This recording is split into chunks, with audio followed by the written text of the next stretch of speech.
Hello and welcome to the Responsive Family Sleep Podcast. I'm your host, Kim Hawley, holistic sleep coach, lactation consultant, peaceful parenting educator, and mom. If you've ever felt overwhelmed by all the conflicting sleep info, frustrated with sleep information that just plain felt wrong, or searched desperately for a truly gentle and responsive sleep approach, then you are in the right place. In each episode, we'll be answering your most pressing baby and toddler sleep questions, busting those sleep myths, and helping you understand truly developmental, biologically normal baby and toddler sleep, plus encouraging you to trust your intuition along the way. Let's get started. Hello and welcome back to the podcast. Happy June! Today's episode is summer themed. We're going to talk about summer travel tips and how do you support sleep through summer travel. Now, maybe some of you have already started your summer travel, right? Memorial Day weekend was just a bit ago, and sometimes that starts the travel season. So if you did, I hope you enjoyed it. And this episode is to help your future summer travels and what can you think through, right? I feel like this time of year, I get a lot of questions from my clients, from the parents I'm working with, around how do I manage sleep while we're traveling, or how does travel not derail the rhythm that we're in, or how do we navigate naps or sleep setup. So many things to think about when you're traveling with a baby or toddler, especially if they are a more sensitive sleeper or are more wakeful, or you're in a tricky spot with sleep. So let's go through some things that can help. The first thing I think that's really important to remember is that some kids travel better than other kids, right? Like that seems kind of obvious, right? Some adults travel better than other adults, but sometimes we forget that kids, babies, toddlers, they're tiny humans, and some of them just go with the flow and navigate trips better than others, and some find it highly disruptive. And so I'm of course not saying don't travel, but to be realistic about your little's temperament and how trips affect them, and just remember that for how you're mentally gearing up for what the trip's going to look like, what coming back from that trip is going to look like. Now, when we're traveling, as really with any time in parenting, it is a balance between flexibility and predictability, right? Between adaptability and consistency.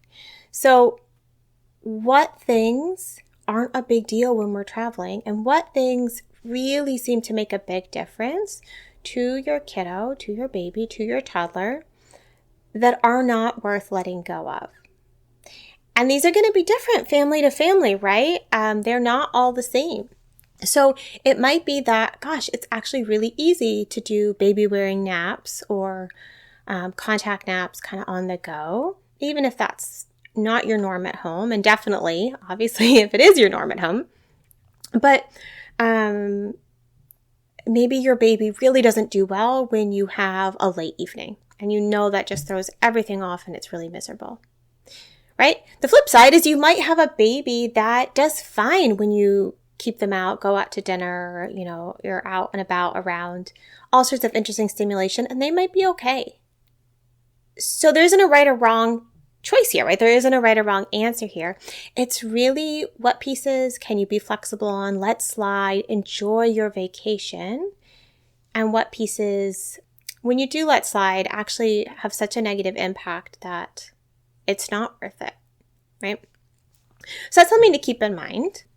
Another really helpful, I think, mindset piece is that some kiddos actually sleep better on vacation, right? There's so much stimulation, there's so much novelty that they actually sleep better. And that is like, oh, this is nice. It doesn't always keep when they return, right? And you're back in your normal rhythm. Some young children sleep worse, right? A new environment, different feel of things, different rhythm, you're off routine. That is also normal. And it's hard, right? When you just want to kind of have a nice trip and your baby is struggling more than normal. And another really common pattern is that when you get home, some babies actually take a week or so to get back in routine. And so they sleep worse, maybe even than they did on vacation, immediately after getting back. And so I am just highlighting these 3 sort of patterns just so that you're aware of them, right?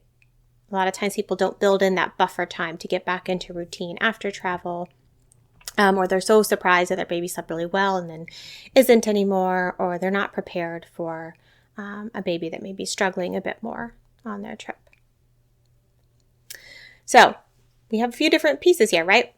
Babies are maybe better or worse travelers. Toddlers are maybe better or worse travelers. There may be phases where your kiddo is a better or worse traveler. And then we have, how do we hold both like adaptability and flexibility on one hand, so we can just go with the flow, enjoy our trip, but keep enough consistency or predictability to your sleep timings or your sleep routines, or even sleep objects, right? Like a familiar pack and play or travel crib, familiar blanket, familiar carrier, right? That there's some safety in that predictability. And then we have different ways that travel can impact sleep, for better, for worse, at different points in the preparing for the trip, going on the trip, coming back and settling in to being home. Another big thing that a lot of parents worry about is safety with traveling. And I do think it's always good to have a few ideas, right? So one is, if you're a bed sharing family, right, you're going to have to assess the safety of the bed setup on the fly, basically, right? Like you're there, you don't know what it's necessarily going to look like, whether it's a hotel, whether it's an Airbnb, whether you're staying with family, like you don't know what that bed's going to look like. So being prepared to decide, right, if it feels safe enough.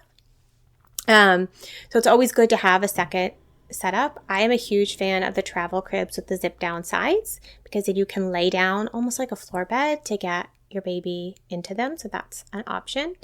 And of course, calling ahead and asking, right? Do they have travel cribs? What do they supply for you for safe sleep? So just thinking about safety, and that you might have to make some judgment calls once you're there. And it's good to be prepared for that. Gosh, that could probably be a whole episode in of itself, is like sleep safety while traveling. To be honest, this is my least favorite part of traveling with my kids in the first year, year and a half, whatever, when they were younger, and that safety setup was more of a concern. It was stressful because you really just have to get there and figure it out. And we were bed sharing, of course, and so it really was like, how do we navigate this? And I've had clients who pulled mattresses off of really tall bed frames, who have moved furniture around in hotel rooms, and who have kind of made themselves impromptu floor beds and all sorts of things that made them feel more comfortable. Now, let's say you have a safe setup, you kind of are mentally prepared for sleep's going to be a little bit of a wild card while you're traveling. Some things that can help, right? Having a way to manage naps, like thinking about how you're going to fit that in. Does your baby nap while baby wearing? Does your toddler need actually you to set aside a nap time where everybody goes and rests so that they can get their nap? Are we able to be a bit more fluid with naps? Can we build in downtime while you're out and about, that maybe they don't nap well while baby wearing if you're out sightseeing, but if you could find a quiet, calmer place, they'll nap in your arms. So just thinking through, you're not going to be in your normal rhythms and routines. So how can we get baby adequate daytime sleep on the go? And do they need a less stimulating environment, or can they nap around, travel noise and chaos? So that's something to think through. In the evening, right? Thinking about what are your evening activities, and how is baby gonna kind of tuck into that? How is your toddler gonna tuck into that? And how can you help them wind down? A lot of people who have kiddos that are more light sensitive, like travel blackout curtains. That's a thing that you can bring to help block light in the evening or in the morning to keep from an early morning wake up. And that can be great if you have light sensitive kiddos who really have that negatively impact their sleep. And, I think that it's important just to be ready for things to look like whatever they look like. I'll often be brainstorming ahead of a big trip with a family who's a bit anxious or worried about it. And we go through different scenarios like, okay, what time are your flights? How can we tire them out for a nap on the plane? What happens if they don't nap on the plane but fall asleep in the car, right? So kind of thinking through those things so you feel prepared, but ultimately travel is a matter of we don't know how they're going to do. Even if you traveled before, you might have a sense, but it's not a perfect prediction. And just being ready to go with the flow. And know that when you get back, right, you can get back into your normal routines. It might take a little bit for them to settle back in. And it may take some intention if you've had a longer trip to remind you like, oh, right, like we need to actually do a bedtime routine. We haven't been doing one. Or,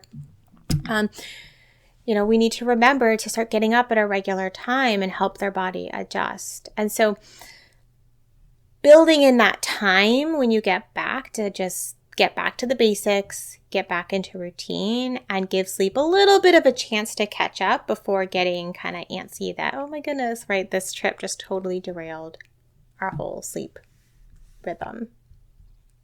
And then the last big thing that I didn't mention, and I was about to wrap up, and I'm sitting here in the back of my mind going, oh my goodness, what am I forgetting? I'm forgetting something, is time zones, right? Like what happens when you have jet lag and you're traveling to another time zone?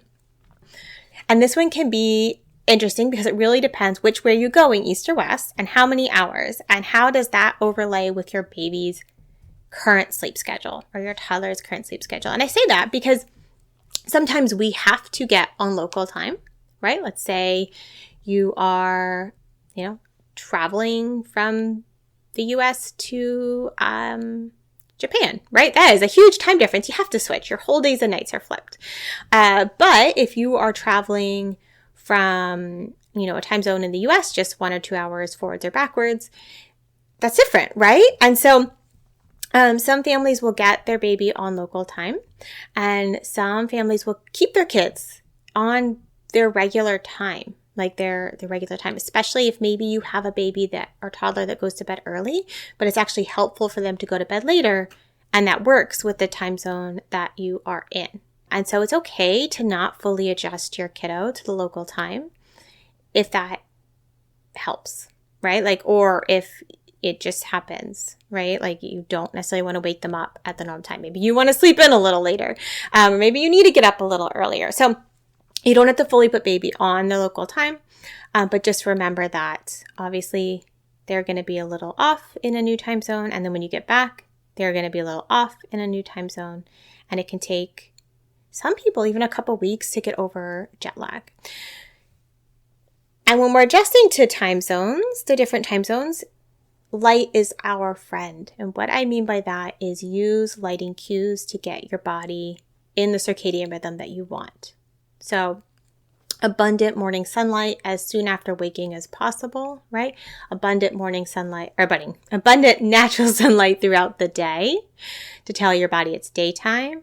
And then blocking light in the evening ahead of sleep, dim, warm lighting, right? And then a dark overnight. So we use our basic circadian rhythm light cueing to help the body adjust. And solid food meals can also help the body adjust, right? If you have, talking about a toddler or an older baby who's established on regular meal times. So that can help as well, right? When we're thinking about adjusting to a different time zone. And I have a blog article that I'll link in the show notes as well there. So a little bit of everything, right? How do we think about sleep while we're traveling? What are some things that you can do to support sleep? How do you think through safety? How do you think through time zones? If you are struggling thinking about an upcoming trip or you want some help game planning, reach out, right? We can always figure out a way to have a conversation and talk through that. That would be helpful for you to prepare. I often feel like that conversation, just thinking through it in collaboration with someone else, is helpful. So that can be something you do together, like with your partner, with your bestie, with a family member that you find helpful to process with. Sometimes we just need to process it out, and then we're ready to go and tackle what comes. So I hope that you have fun trips planned this summer, and I hope that sleep goes as smoothly as possible through those trips and settling back in on the other side. Thank you for joining me today. I hope this episode left you feeling more informed, confident, and encouraged on your sleep journey. And just a reminder before you go that nothing in this episode is individualized to your specific sleep situation, nor is it to be taken as medical advice. Take what resonates, ignore what doesn't, and check with your healthcare provider about any medical concerns. Take a moment to subscribe to this podcast so that you'll never miss an episode. And take a moment to rate, review, or share an episode you love on social media. All of that helps parents just like you find me, this podcast, and this gentle and responsive sleep information. I'll see you next time.